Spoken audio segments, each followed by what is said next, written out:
Lyra knew she was different. Long before the priestesses came for her, the village elders had whispered it.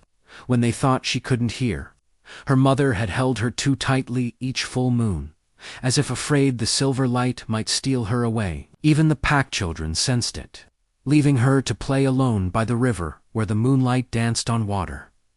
Tonight, on her 16th birthday, the difference became her destiny. "The moon has chosen you," announced High Priestess Selene, her silver robes shimmering in the candlelight of Lyra's humble home. "You will serve in the temple, as all Omegas must." Lyra's mother collapsed into her father's arms, a keening sound escaping her throat. Her father's eyes were hollow with grief, but he nodded in resignation. No one refused the Moon Temple. No one questioned the ancient laws. "Pack your belongings," the priestess continued. "Only what you can carry. You will need nothing of your old life where you're going." Lyra's hands trembled as she folded her simple dresses and tucked away the small wooden wolf her father had carved for her 7th birthday. The temple took all Omegas. When they came of Adrayer treasures meant to interpret the moon goddess's will, to maintain the balance between packs, to ensure peace across the territories. No one ever saw them again outside the temple walls. "Mother," Lyra whispered as she embraced the woman who had raised her, "I'll make you proud." "You always have," her mother replied, pressing something cold into Lyra's palm. "Take this. Hide it well." Lyra glanced down at the small silver key, ancient and worn smooth by generations of fingers. What it was, "My grandmother's," her mother whispered. "She was taken to. She said it opens a door that shouldn't exist."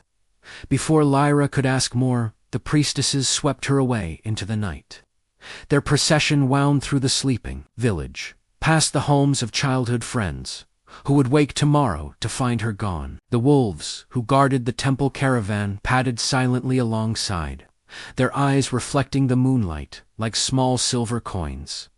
The journey to the Moon Temple took 3 days, climbing ever higher into the mountains, where the air grew thin and the forests gave way to rocky slopes. Lyra had never ventured this far from her village. Few had reason to approach the sacred peak, where the temple perched like a crown of white stone. "You feel it, don't you?" asked a girl beside her, another Omega collected from a different village. "The pull," Lyra nodded. The closer they came to the temple, the stronger the sensation grew, a tugging behind her breastbone, a whisper in her blood that called her forward. It frightened her, how natural it felt, how right. "I'm Nessa," the girl offered, "from the eastern valleys." Lyra, western woodlands. "They say we're blessed," Nissa murmured. "I don't feel blessed. I feel trapped." Lyra finished, on the final night of their journey. As they camped in the shadow of the temple, Lyra dreamed of running free under a moonless sky. She woke with tears on her cheeks and the silver key clutched so tightly in her fist that it left an imprint on her palm. The Moon Temple was more vast than Lyra had imagined, a sprawling complex of white marble that seemed to capture and amplify the moonlight. Towers spiraled toward the sky, and courtyards opened to catch the moon's glow. Fountains sang with clear mountain water, and gardens bloomed with pale flowers that only opened at night. "This will be your home now," Priestess Selene told the new arrivals. "You will learn to hear the moon's voice, to channel her wisdom, to serve her purpose." The new Omegas were separated, led to individual chambers, where they would begin their training. Lyra's room was sparse, but beautiful, a bed draped in silk, a basin of clear water, a window that perfectly framed the moon. "Rest," the attendant told her. "Tomorrow your true life begins." But as Lyra lay in the unfamiliar bed, the silver key pressed against her heart. She knew this wasn't her true life. This was a cage, no matter how beautiful.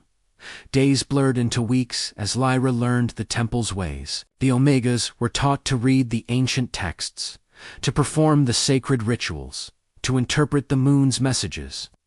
They were prepared for their most important duty, to be vessels for the goddess. During the choosing ceremonies, when alphas from across the territories came to receive divine guidance on pack matters. The moon speaks through us, High Priestess Selene explained.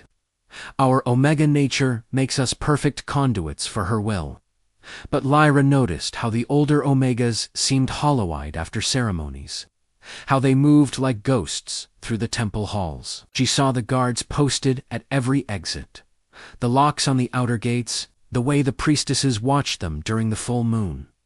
One night, unable to sleep, Lyra slipped from her chamber and wandered the silent corridors. The moonlight guided her steps as she explored parts of the temple she hadn't seen before. In a forgotten corner, behind a tapestry depicting the first Omega receiving the moon's blessing, she found a small door. The silver key burned in her palm as she approached. It fit perfectly into the lock. Beyond the door lay a narrow staircase, spiraling down into darkness. Lyra hesitated, only a moment before descending, one hand trailing along the cool stone wall. The stairs seemed endless, taking her deep beneath the temple, until finally she emerged into a small chamber carved from the living rock of the mountain. In the center stood a pool of water, so still it might have been glass. The surface reflected not the ceiling above, but the night sky, stars and moon, perfectly mirrored, as if the pool were a window to the heavens. "The moon pool," came a voice from the shadows. "You found it sooner than most." An ancient Omega emerged, her silver hair cascading to her waist, her eyes pale as moonlight. "I am Alicia, first priestess of the hidden truth." "What is this place?" Lyra asked, unable to look away from the pool. "The true heart of the temple," Alicia replied. "Not what they've told you above. Here, the moon speaks directly to those who listen." Lyra approached the pool cautiously. "And what does she say?" "That you were never meant to be caged," Alicia said softly. "None of us were. The temple was built to honor Omegas, not imprison them. But power corrupts, and the Alphas, who rule the territories, found it more convenient to keep us here, to use our gifts for their purposes." Lyra knelt beside the pool, her reflection merging with the moon's. "Then, why don't you leave?" Alicia's smile was sad. "Some of us are too old, too accustomed to these walls. But you," she reached out, touching Lyra's cheek, "you still remember what freedom tastes like. How would I escape? The temple is guarded, isolated. The moon pool has another purpose," Alicia explained. "On the night of the dark moon, when the priestesses believe our powers are weakest, the pool becomes a passage, one that leads beyond the temple walls. The dark moon is tomorrow night," Lyra realized. Yes, Alicia pressed something into Lyra's hand, a small vial of silvery liquid. "Drink this before you enter the pool. It will protect you during the passage." "Come with me," Lyra urged. Alicia shook her head. "My journey is here, but yours leads elsewhere, to someone who waits without knowing he waits." "Who?" "The moon has shown me an alpha prince, with eyes like storm clouds and a heart that defies his nature. He will help you, though it will cost him everything." Lyra clutched the vial, her mind racing. "I'll need to prepare, to plan." "No," Alicia said firmly. "Take nothing but what you came with. Return to your chamber now. Come tomorrow night when the temple sleeps." And Lyra, her eyes gleamed in the darkness. "Trust the moon, but trust your heart more." As Lyra climbed back up the winding stairs, the silver key warm in her hand, she felt something she hadn't since being brought to the temple. Hope. Tomorrow night, when the moon hit her face, Lyra would disappear with her. Prince Kieran had never lied to his father before. As the heir to the Northern Territory, honesty was more than a virtue, it was a necessity. Trust between alpha wolves formed the foundation of their society. A lie from an alpha was considered worse than any physical betrayal. Yet here he stood, from the throne room, silver-tongued falsehood falling from his lips as easily as autumn leaves. "The eastern border is secure, Father. I've personally inspected every outpost." Kieran maintained steady eye contact with King Alaric, whose weathered face betrayed no suspicion. The reports of unrest were exaggerated. In truth, Kieran had abandoned his border inspection 3 days ago, when he'd found Hertha Omega Girl collapsed in the snow. Her scent unlike anything he'd encountered before. An impossible scent. All Omegas were confined to the Moon Temple, had been for generations. Finding one in the wilderness was like discovering a star had fallen to Earth.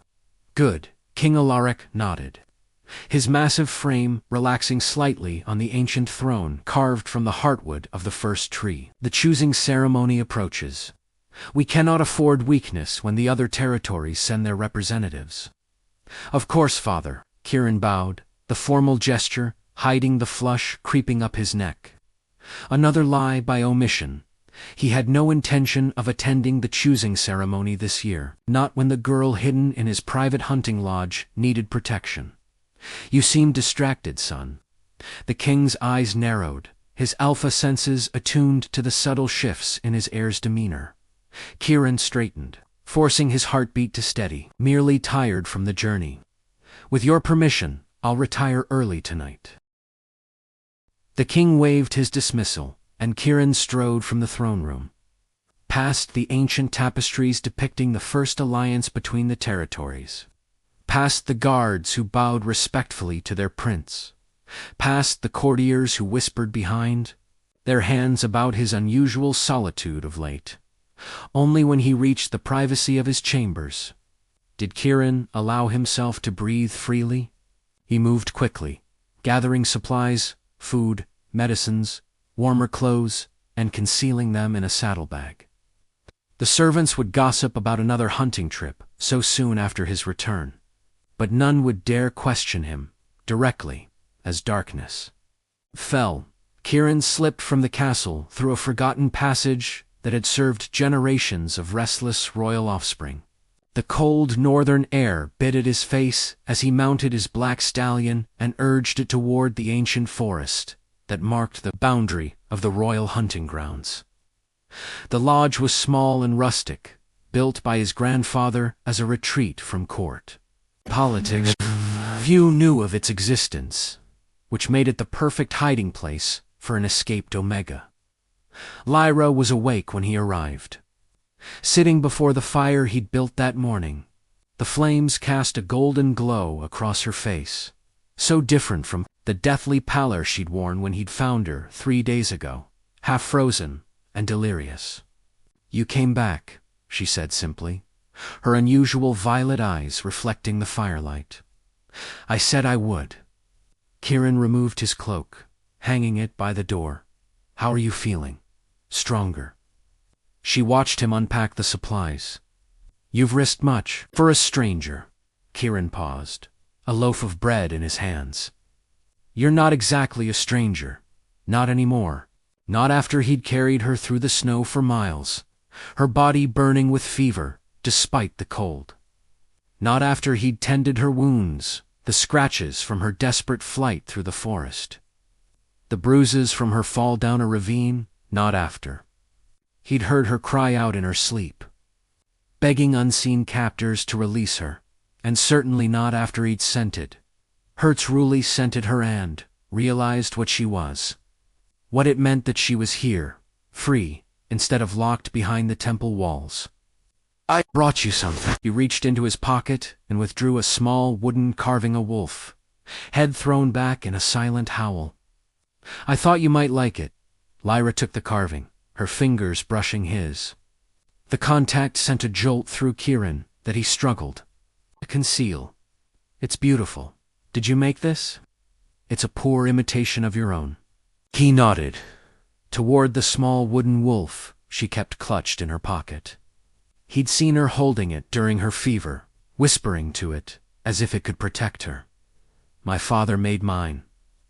Her voice grew soft with memory. Before the priestesses came, Kieran sat across from her, the fire crackling between them. "Will you tell me now how you escaped the Moon Temple?" "No one has ever done so in living memory." Lyra's gaze dropped to the flames. For a moment, he thought she might refuse again, as she had each time he'd asked before. But tonight, something had changed. "There's a pool beneath the temple," she began, her voice barely above a whisper. "A passage that opens only during the dark moon. I was helped by an elder Omega who gave me a key and a potion." She touched her throat, remembering. "The passage led me through darkness and cold, through water that should have drowned me, until I emerged in a cave high in the mountains. That was 2 weeks ago," Kieran calculated. "You traveled all that way alone." "I followed the rivers north. I knew the temple would search south first, toward the larger territories." A small, proud smile touched her lips. "I'm from the western woodlands. We learned to survive in the wild from childhood. But why north? Why risk the harshest territory?" Lyra hesitated. "I was told to find an alpha prince with eyes like storm clouds." Her gaze met his gray eyes flecked with silver. "Unusual among the northern wolves who typically had eyes as blue as winter ice. I didn't know if the prophecy was true, but I had nowhere else to go." Kieran felt the weight of destiny settle on his shoulders. He'd been raised on the ancient legends of alphas and omegas, who once lived freely among each other. Of the sacred bonds they formed, of the power they wielded together before the temples claimed all omegas for themselves. "The priestesses will come looking for you," he said. "They'll say you're unbalanced, dangerous, without their guidance. They'll claim the moon goddess demands your return. Let them come." Defiance flashed in her eyes. "The moon goddess herself showed me the way out. The priestesses have twisted her teachings to control us. My father would surrender you immediately if they came here. The alliance between the territories depends on the temple's blessings." "Then I won't stay," Lyra said, rising to her feet. "I've imposed on your kindness too long already." "No," Kieran stood as well, towering over her slight frame. "I won't let you leave. Not until you're fully healed. Not until we have a plan." Her eyebrow arched in question. "I've already lied to my father, broken pack law by harboring you, and stolen royal supplies," Kieran said with a wry smile. "I might as well commit fully to this treason." The truth was more complicated. Since finding her in the snow, something had awakened in Kieran, protective instinct, stronger than any he'd felt before. A connection that defied the careful political education he'd received. The Northern Territory had always been the most traditional, the most rigid in upholding the separation between alphas and omegas. Yet here he was, defying everything he'd been taught. "Why?" Lyra asked, the question hanging between them like frost in the air. Kieran moved closer, drawn by something he couldn't name. "Because nothing has felt as right as helping you." A knock at the door shattered the moment. Kieran tensed, motioning for Lyra to hide in the small bedroom. No one should know he was here, no one except brother. "Open up before I freeze too. Death out here." Kieran exhaled sharply, recognizing his sister's voice. He opened the door to find Princess Sarah stamping snow from her boots, her cheeks flushed with cold. "What are you doing here?" he demanded, blocking her entry. "Is that any way to greet your favorite sister?" She pushed past him, unwinding her scarf. "Father sent me to fetch you. The temple has sent an urgent message." She stopped abruptly, her nostrils flaring as she caught an unfamiliar scent. Her eyes widened. "Kieran, what have you done?" Before he could answer, Lyra stepped from the bedroom, chin raised despite the fear Kieran could scent rolling off her. "This is my doing, not his," she said. "Your brother found me half dead and showed mercy." Sarah stared, transfixed. "You're an Omega from the temple." Her gaze darted between them. "Kieran, do you have any idea what you've done?" "The temple messengers arrived today, claiming an Omega has escaped. They're demanding all territories aid in her return." "Then will you tell them?" Kieran asked quietly, his hand moving imperceptibly toward the dagger at his belt. Syra's eyes caught the movement. Hurt flashed across her face. "You'd draw a weapon on me. Your own blood." "I would protect her," Kieran replied, voice steady. "Even from you." A tense silence filled the lodge. The fire crackled, sending shadows dancing across the walls. Outside, snow began to fall. Soft flakes, illuminated by moonlight through the windows. Finally, Syra sighed. "You always were the foolish one." She removed her cloak, draping it over a chair. "Tell me everything, and perhaps we can find a way out of this mess that doesn't end with both your heads on temple spikes." Relief flooded through Kieran Yule. "Help us." "I haven't decided yet," Syra said, but her softening expression betrayed her. "But I won't betray you without hearing the full story." She turned to Lyra. "Beginning with why an Omega would risk death to escape the most sacred place in our lands." Lyra stepped forward. "Because the temple is not what you believe. It's a prison, not a sanctuary." As Lyra recounted her story, the hidden truths of the temple, the ancient Omega who helped her escape, the prophecy that led her north, Syra's expression shifted from skepticism to horror. "If what you say is true," Syra said, when Lyra finished, "then everything we've been taught about the temple, about the moon goddess herself, is a lie," Kieran finished. "A convenient one that keeps Omegas isolated and controlled." "But why?" Syra asked. "What purpose does it serve?" "Power," Lyra said simply. "An Omega's connection to the moon grants insights, abilities that Alphas covet. Rather than risk Omegas using these gifts freely, they created the temple to harness them." Syra paced the small room, her mind working through implications. "Father will never believe this. The alliance with the temple predates our grandfather's time." "Then we don't tell him," Kieran said. "Not yet. First, we need to get Lyra somewhere truly safe." "The Eastern Territories?" Syra suggested. "They've always been more progressive." Kieran shook his head. "Too obvious." "The temple will search there first after the north." "What about beyond the mountains?" Lyra asked. "The unclaimed lands?" The siblings exchanged glances.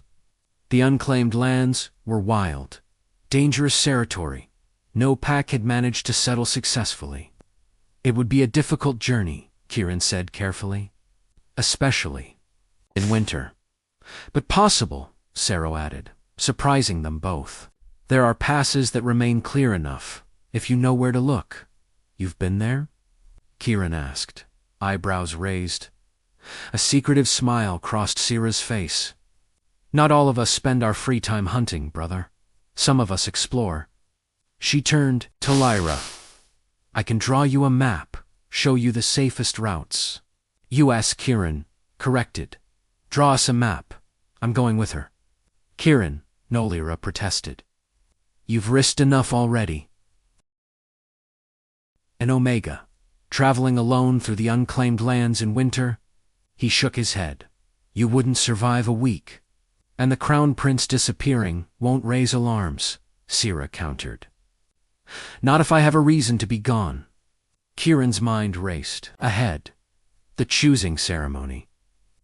"I'll tell Father I've had a vision, that I must undertake a solitary journey to prepare myself spiritually." "A convenient time for religious devotion," Syra said dryly. "But believable," Kieran insisted. "Father has been pressing me about my duties, about finding a mate from among the noble families. He'll welcome any sign I'm taking my responsibilities." Syra considered this, then nodded slowly.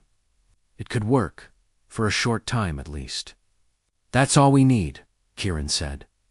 "Enough time to reach the unclaimed lands, to find somewhere safe." He looked at Lyra. "Somewhere you can be free. And you?" Lyra asked softly. "What happens when you must return?" The question hung in the air, unanswered. None of them spoke the truth. They all recognized that in helping Lyra escape, Kieran was sacrificing his future, his birthright, perhaps even his life. "One problem at a time," he finally said. "First, we get you to safety." Sira moved to the door, wrapping her scarf around her neck. "I'll return to the castle, make excuses for your absence tonight. Tomorrow, you come back and announce your spiritual journey. I'll bring supplies better ones than you managed to steal." She cast a critical eye over his saddlebags. "Thank you," Lyra said, meeting Sira's gaze directly. Something passed between the women, understanding, perhaps, or recognition of a shared burden in loving the stubborn prince. "Don't thank me yet," Sira replied. "If you get my brother killed, I'll hunt you down myself." But there was no real threat in her voice, only concern, poorly disguised. After Sira departed, silence settled over the lodge. Kieran added wood to the fire, watching the flames leap higher. "You don't have to come with me," Lyra said quietly. "I've survived this far alone." "You nearly died alone," he reminded her. "And you'll certainly die if the temple discovers what you've done." Kieran turned to her, his decision already made the moment he'd found her in the snow. Some things are worth dying for. That night, as Lyra slept in the small bedroom, Kieran sat before the fire and composed a letter to his father. The second lie he would tell, but written this time more damning in alpha culture than any spoken falsehood. In it, he described a vision from the moon goddess, a calling to seek wisdom in solitude. By morning, when the first light touched the snow outside, his path was set. There would be no turning back. The unclaimed lands stretched before them, vast, then wilds. After 2 weeks of treacherous mountain travel, Kieran and Lyra stood at the edge of a territory no pack had successfully settled in living memory. "We made it," Lyra breathed, her breath fogging in the cold air. Kieran adjusted the pack on his shoulders. "The journey's only half done. According to Sira's map, there's a valley, 2 days' journey east, with caves for shelter." Lyra tilted her head, listening to something Kieran couldn't hear. Since crossing the mountains, her connection to the moon had strengthened in ways neither fully understood. "There's something calling from the west," she said softly. "Like the moon pool, but wilder."